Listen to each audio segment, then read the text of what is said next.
তো গাইস, কেমন আছো তোমরা? Welcome to our new blog. আজকের ব্লগটা একটু অন্য ধরনের। সকাল সকাল ঘুম থেকে উঠতে অনেকটাই লেট হয়ে গেছিল। থেকে উঠতে না উঠতেই প্রচন্ড পরিমাণে খিদে পেয়ে গেছিল, তাই মায়ের একটু হেল্প করে দিয়েছিলাম যাতে তাড়াতাড়ি করে রান্নাটা করে ফেলে। তারপরে চলে গেলাম স্নান করতে।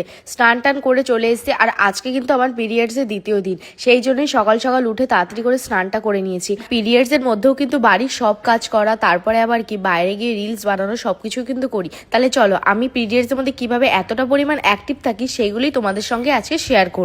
আর এই ঝামেলা একদম ভালো লাগে না, প্রতিবারের এই একই সমস্যা। আজকে ঘুরতে যাওয়ার কথা ছিল, তাই রেডি হচ্ছিলাম, কিন্তু রেডি হতে হতেই চলে আসলো পিরিয়ড। প্রতিবারের এই একই সমস্যা, কোথাও যাওয়ার আগেই চলে আসবে। তার মধ্যে আবার কি এইদিকে আবার লিকেজের সমস্যা, তারপরে আবার দাগ লেগে যাওয়ার ভয় থাকে। আর আমি কি করব তাই ভেবে পাচ্ছিলাম না। তারপর মনে পড়লো আমার কাছে তো রয়েছে এভারটিনের period care disposable period pant. এর মধ্যে রয়েছে নিম অ্যান্ড সানফ্লাওয়ার, আর এই একটা প্যাকেটের মধ্যে তোমরা কিন্তু 10 পিস পেয়ে যাবে। এই প্যান্টিগুলো কিন্তু তোমরা দুই রকমের পেয়ে যাচ্ছ। এম এল হচ্ছে নর্মালের জন্য, আর এল আর এক্সেল হচ্ছে যাদের হেভি ফ্লো হয় তাদের জন্য। আর এটা তোমাদের 360 ডিগ্রি প্রোটেকশন দেবে আর ফুল ব্যাক কভারেজ করবে। এটা সব থেকে বেস্ট পার্ট হচ্ছে এটাই কোনো লিকেজ করে না আর কোনো স্মেল আসে না, আর এটা ভীষণ পরিমাণে সফট। আর এটা 2x ফাস্ট অ্যাবজর্ব করে। অন্যান্য প্যাড গুলো যেরকম সাইডে সরে যায়, এটা কিন্তু সাইডে সরে না আর কোনো লিকেজের ভয়ও থাকে না। যাদের হেভি ফ্লো হয় এবং যারা ঘুরতে যেতে খুব পছন্দ করো, তারা কিন্তু একবার হলেও এটা ট্রাই করবে। কমেন্টে আমি লিংক দিয়ে দেবো। আর আজকের ওয়েদারটা এতটাই সুন্দর যে কি বলবো, বাইরে কি সুন্দর ফুরফুরে হাওয়া দিচ্ছিল, মনে হচ্ছিল কখন যে বাইরে বেরোবো,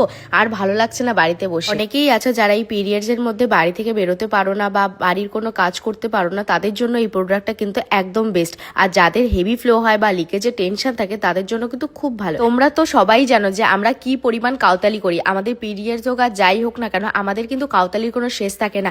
আমরা কিন্তু সারা দিন এই দিক ওই দিক টই টই করে বেড়াই। সে পিরিয়ডস হোক আর যাই হোক না কেন, আমাদের কিন্তু কোনো টেনশন থাকে না। আবার রেডি হয়ে চলে এসেছে কিছু ভিডিও বানানোর জন্য। আর আজকের ওয়েদারটা এতটাই সুন্দর যে ভিডিও না বানিয়ে আর পারলাম না। তাহলে চলো গাইস, আজকের ভিডিওটা এই অবধি থাকলো। দেখা হচ্ছে নেক্সট ব্লগে। Tata, bye bye.